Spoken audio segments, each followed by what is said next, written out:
What's the easiest choice you can make? Window instead of middle seat? Picking a vendor who sends a great gift basket? Outsourcing business tasks you hate? What about selling with Shopify? Whether you're selling a little or a lot, Shopify helps you do your thing, however you cha-ching. Shopify is the global commerce platform that helps you sell at every stage of your business. From the launch your online shop stage to the first real-life store stage, all the way to the did we just hit a million orders stage. Shopify's there to help you grow. Whether you're selling scented soap or offering outdoor outfits, Shopify helps you sell. Wherever and whatever you're selling, Shopify's got you covered. Sign up for a $1 per month trial period at shopify.com/try. Go to shopify.com/try now to grow your business, no matter what stage you're in. Shopify.com/try. Swimsuit? Check. Sunscreen? Check. Phone charger? Check. Don't forget to pack the 5-Hour Energy. It fits great in a pocket or carry-on, and the alert feeling will help you arrive ready for anything. Now get 20% off when you use code 5HETRAVEL at 5hourenergy.com. Expires April 30th. One-time use only. Not valid with other discounts. Remember, visit 5hourenergy.com and use code 5HETRAVEL to save 20%.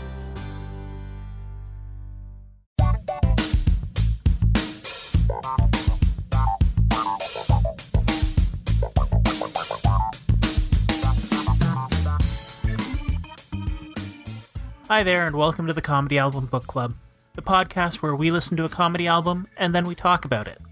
I'm your producer, Matt Ardill, a comedy nerd and improv student, and in addition to the album discussion, I, along with our host, actor, and comedy enthusiast, Jason DeLine, also interview members of the comedy community. Today's interview is part of our Juno series. The Juno Awards are Canada's answers to the Grammys, an annual recognition of the musical arts that started in 1970. 2019 is the second year to present the award for Best Comedy Album after a 33-year hiatus for the category. Today I talked to Juno-nominated comedian Debra DiGiovanni about their album, Lady Jazz.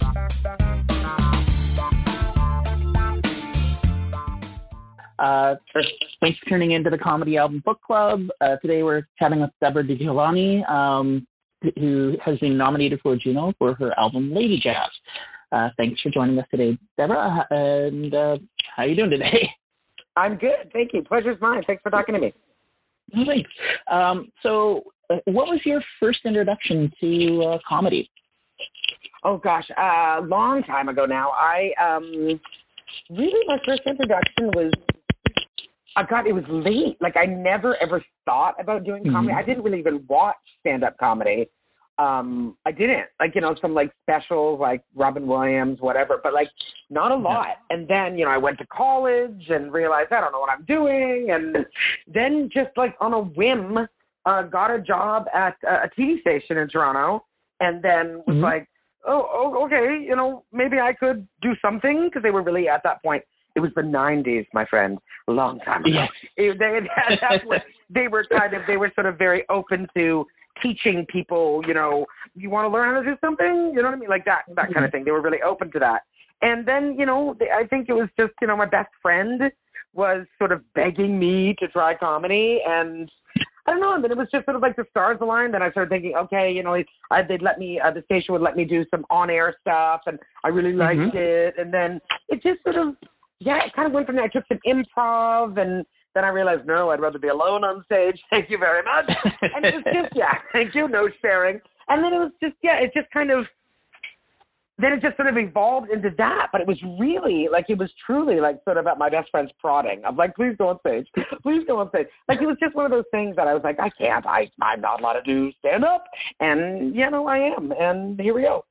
So 19 years later, here we are. Yeah. Yeah. Now, you currently have your own podcast.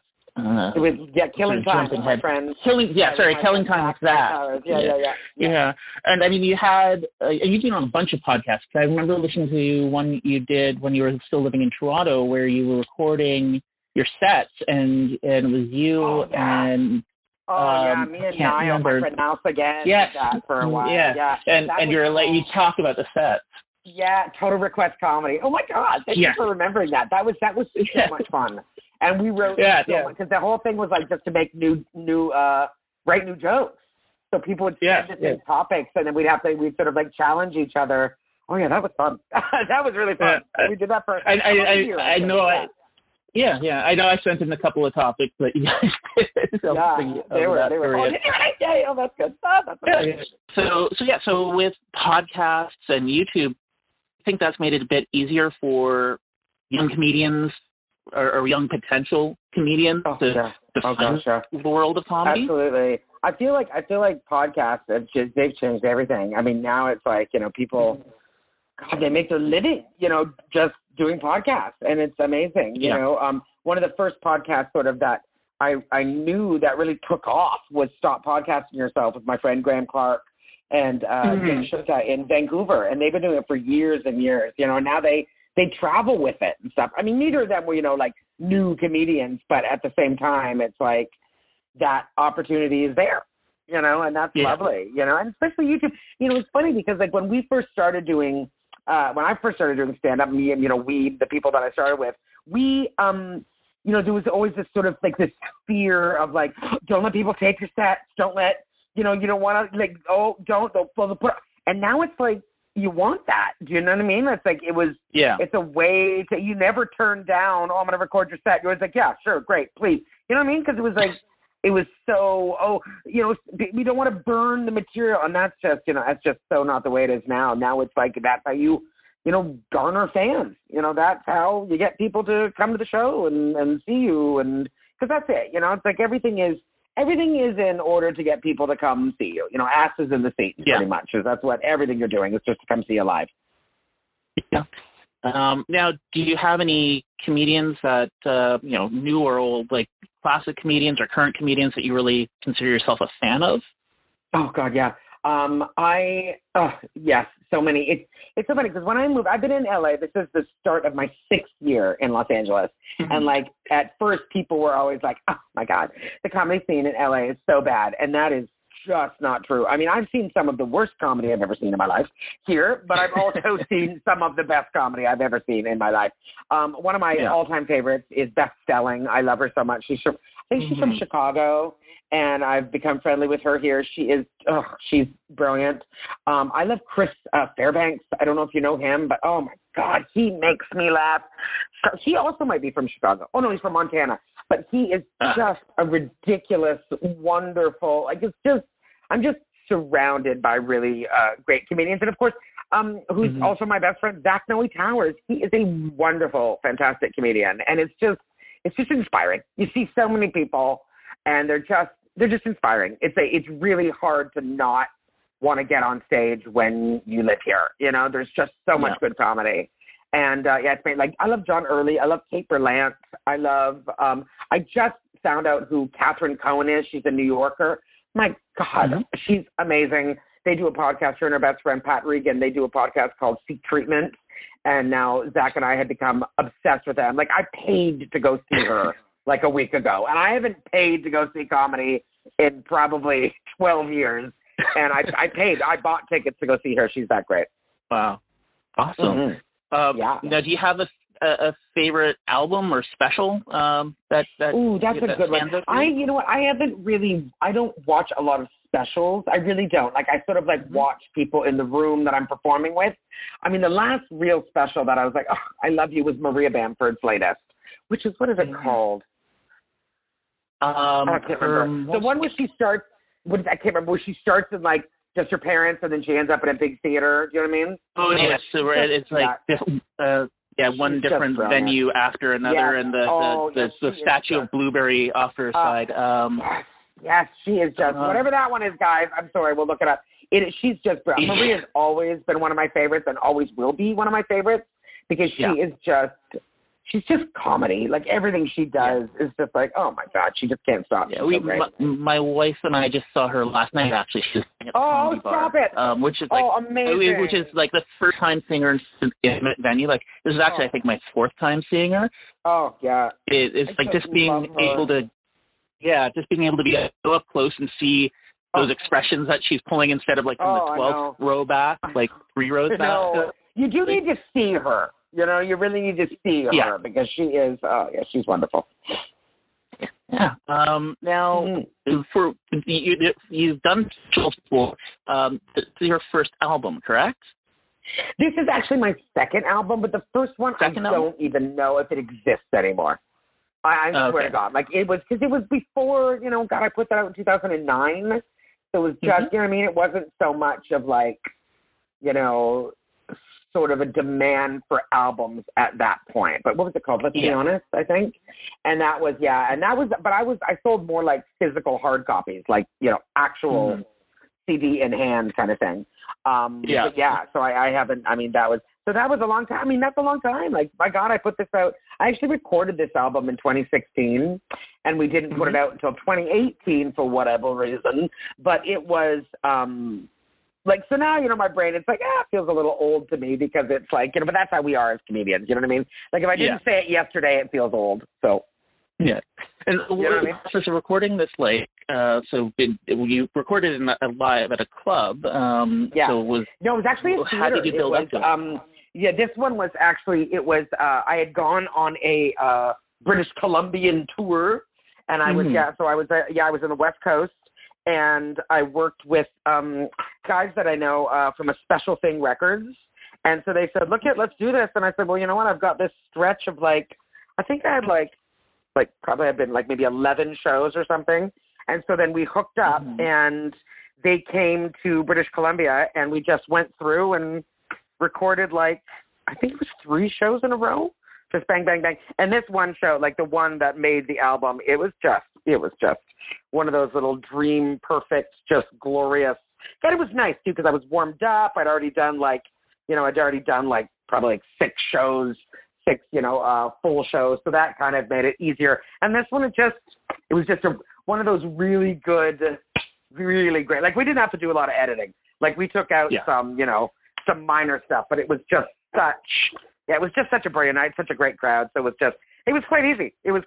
So to be honest, I don't know why it sat in the shelf for so long. I don't know why, because we recorded it in like November of 2016, and it didn't come out until April of 2018. So I never really got the answer on why it sat for so long. But like all those jokes now, I got to say, they're all different now. Now they're all new tags, new, you know what I mean? It's all, it just changes all the time. So wait for the next one, everyone. Okay. There'll be another one coming soon. Excellent. Now, this is the 6th time the Junos have been awarded for Best Comedy Album. And there's prior to Ivan Decker winning last year, there's like a 33-year gap. 33-year Bob gap. And Doug, like Bob and Doug McKenzie's album. the prior winner to that. Like that Rich. I was going to say. Crazy. Yeah, it's like them, Rich Little, and the Canadian Air Farce. Oh my God! So wow. Yeah. So do you think maybe Canada's appreciating its homegrown talent a little bit more when it comes to comedy? Let's hope so. Because it's about time. You know, I feel like comedy struggles for respect, if you will, and I'd say that in North America for sure. But Canada, you know what I mean? It's like the Junos brought the category back because comedians, made it happen. So you gotta love that. Yeah. You gotta love that the Junos were like, yeah, we're open, we're listening, great, and they did it. You know what I mean? And they let it happen. I don't think that kind of thing happens very often. You know what I mean? So that's pretty impressive that Canada's so open-minded that they're like, sure, great, let's do it again. And so I think that's nice, and I think it's.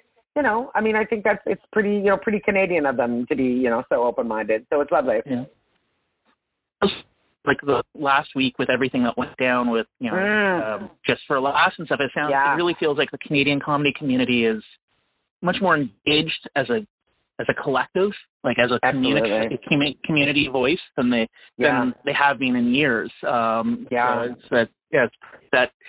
It's people are listening and paying attention. Oh yeah, I was going to say that's exactly it too. So it's and that is also a very good sign of the times, So that's lovely that people care about hearing Canadian content, So it's lovely. Yeah.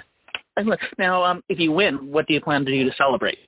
If I win, I'll be in Chicago. Actually, I will not unfortunately be there So I'll be in Chicago. So I don't know. Hey, deep dish pizza? I don't know. I'll be alone. Celebrate. I'll be alone in my hotel room. So I'll at least post the story on Instagram. I really wish I could be there because because it'd be fun, an award show on that level, you know what I mean?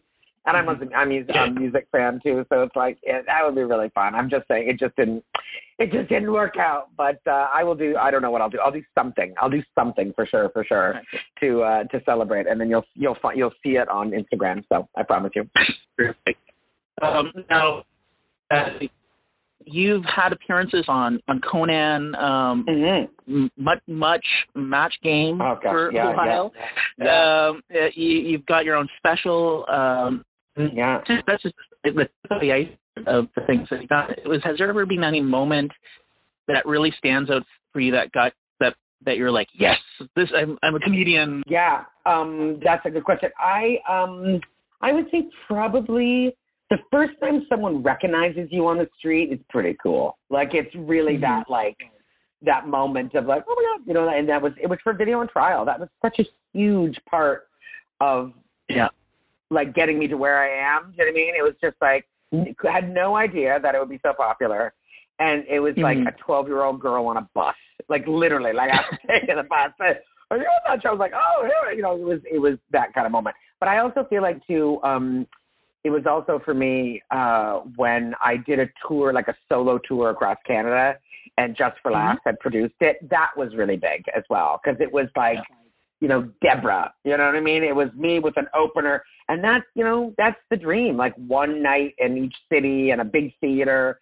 So that really makes you go, oh yeah, okay, this is happening. It's really, but it was definitely a holy grail for me. Like it was definitely a real goal for me. So it was wonderful to actually see that, come to be and happen and play out. Now, you've been in LA for 6 years now.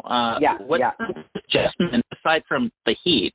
What's the biggest adjustment moving from Toronto to LA? Well, starting over was really hard, and I knew it would be. Like, it wasn't like I wasn't kidding myself and being like, oh, it's going to be a piece of cake. Like, I knew it would be hard. But, I mean, it is hard. It was really hard because it was, when I moved here, I've been doing comedy for 14 years, right? So it's like, I'm a fully formed comedian. And then having that sort of like all credits that you just mentioned, like nothing transferred. Do you know what I mean? Like, it was just kind of like, yeah, great. Okay, so you've come here from somewhere else. So was everybody else. So that was a little, that very humbling, which I got to tell you, now I look back, like the first 2 years here were really hard. And that moment of like, I made a mistake. And, now in the last 3 years, it's been better. But I'll say too, though, it's like, I feel like it's probably one of the best things I've done for myself is the starting over because it's just, a little humbling. I'm very fortunate in Canada, and I am, so grateful. But there is that moment where it's like, okay, let's go back to hard. Let's go back to hustle. And I think it's necessary. You know what I mean? Like hustle really can't stop. So I'm grateful for it, And I also I feel like my comedy style has changed since I moved here.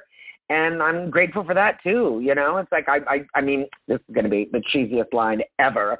But I fell in love with comedy all over again. I mean, it's not, but it's true. I mean, it sounds like such garbage, but it's absolutely true. Like I love stand-up just as much as when I first started. So, and I feel like the move really, really sort of was a part of that as well, So, because here you mainly only do short sets, which I also love. Like I love 15 minutes. It's perfect. But a lot it's like 7 to 10 minutes, and that's sort of like it's a different muscle, And I really feel like it was a really good thing for me. If I stay here or not or whatever, but it was a really, I think, a beneficial part of my career. Now there's some really awesome clubs in like LA, like the Largo and all these great rooms. How is you mentioned being shorter, like a lot of club to club doing multiple sets a night. How is the LA comedy scene different than the comedy scene that you have?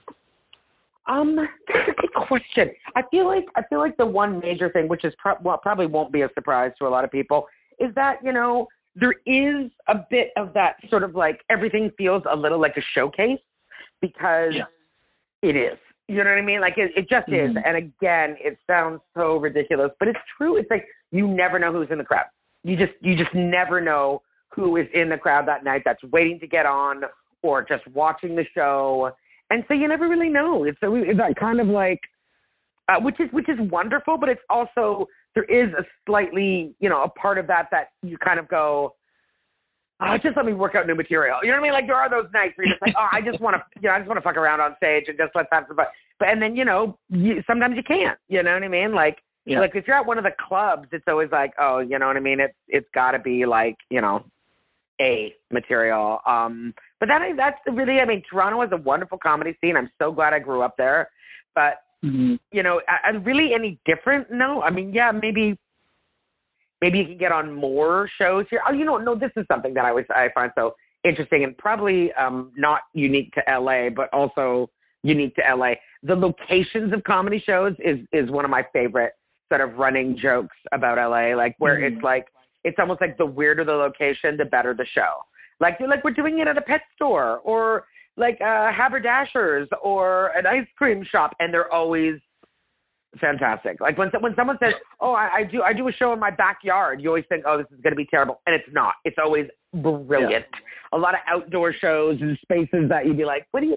Like my favorite show is tonight, and one of my favorite shows is tonight in LA on Saturday night. Called Good Heroin, and it is in the back of a bookstore. It's in the parking lot of a bookstore in Echo Park, and it's rammed, and and you're just sitting at the back of a bookstore. People while the show's on have to walk through so they can go to their cars and stuff, and it's amazing. Like anytime a location is slightly odd, say yes, because it's going to be an amazing show. Now, like I guess you've done Just Colonies shows. One did the bachelorette party. What's the craziest sort of like most like I can't believe I'm doing this type of like venue or show that you've ever done? I had to do years and years and years ago. I was booked on it was like a corporate, like a one-nighter kind of vibe, right? And it was because when I first started, people would, you know, book me or want to book me for Italian things, and I'm Italian, but I'm Anglo, like I'm Canadian. My mother was of British heritage, and I don't speak Italian.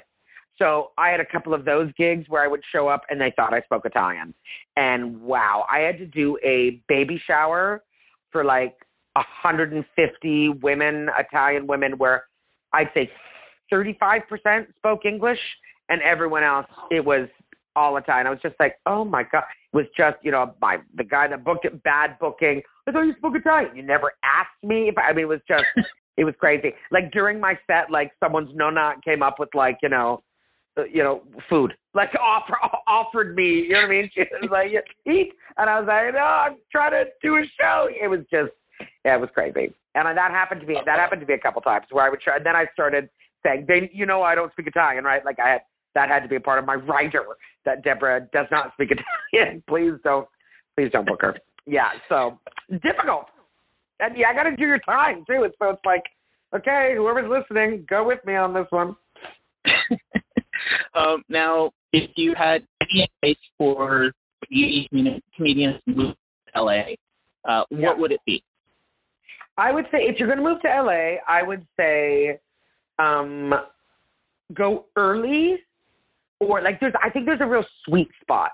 Like I feel like you either to like move. I think 14 years was a little too late to move to Los Angeles. You know what I mean? Unless you started comedy at like 16. But like for me, it's like it was you know, I keep having those moments of like, what have I done? But I would say like there's somewhere like around like 6 or 7. You know who you are as a comic. You know, you've got your legs, and then kind of move. I think that's probably a really good idea.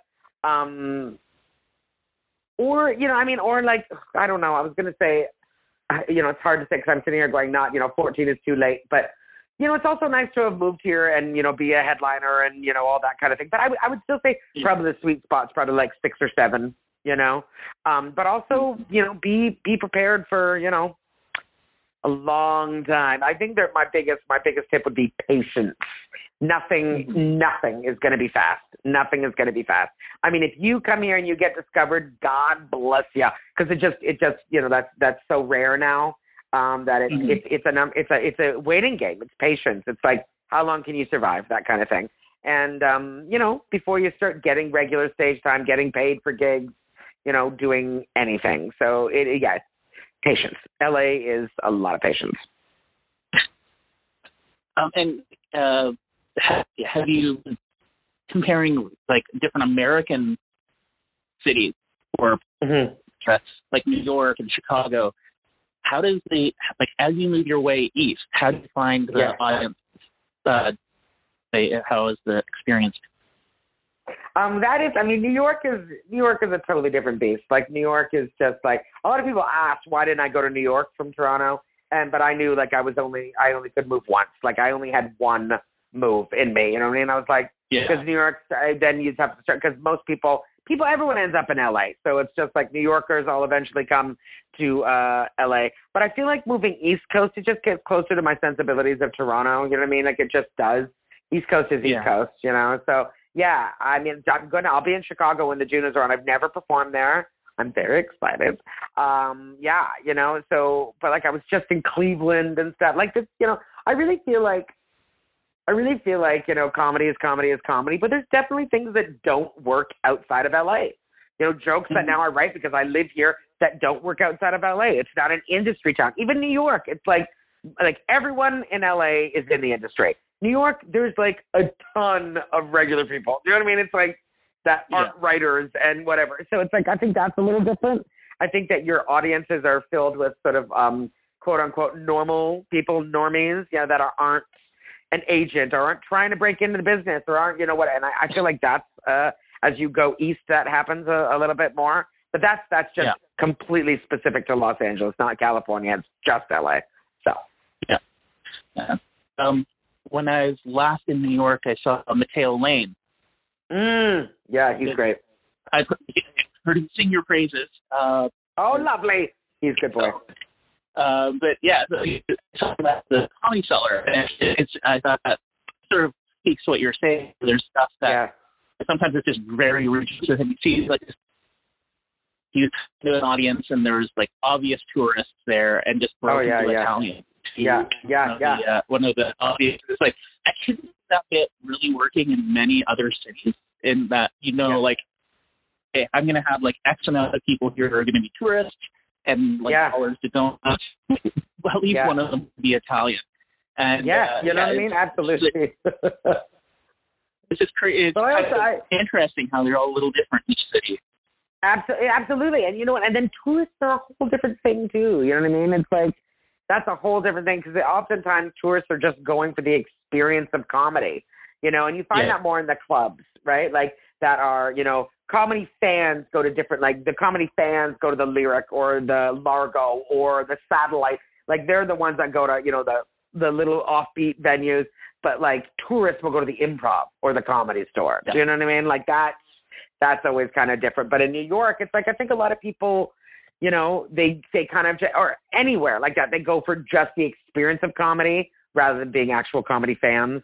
So that's a whole different thing. Do you know what I mean? It's like, it's just a night out, it's something to do. And then, because comedy fans go to the smaller, although I'm guessing probably like for Comedy Cellar, that's a whole different entity. Clubs, maybe Caroline's would get more, more tourists than the Cellar.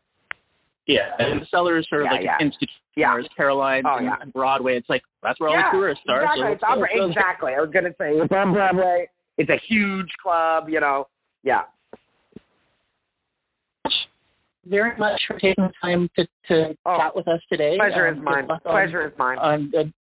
In Chicago, and good luck with the Junos.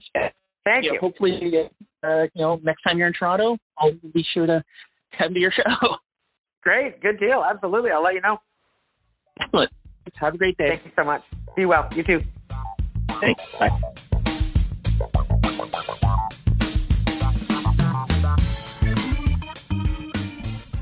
My thanks to Debra DiGiovanni. Make sure you subscribe to Comedy Album Book Club to listen to our other interviews and episodes.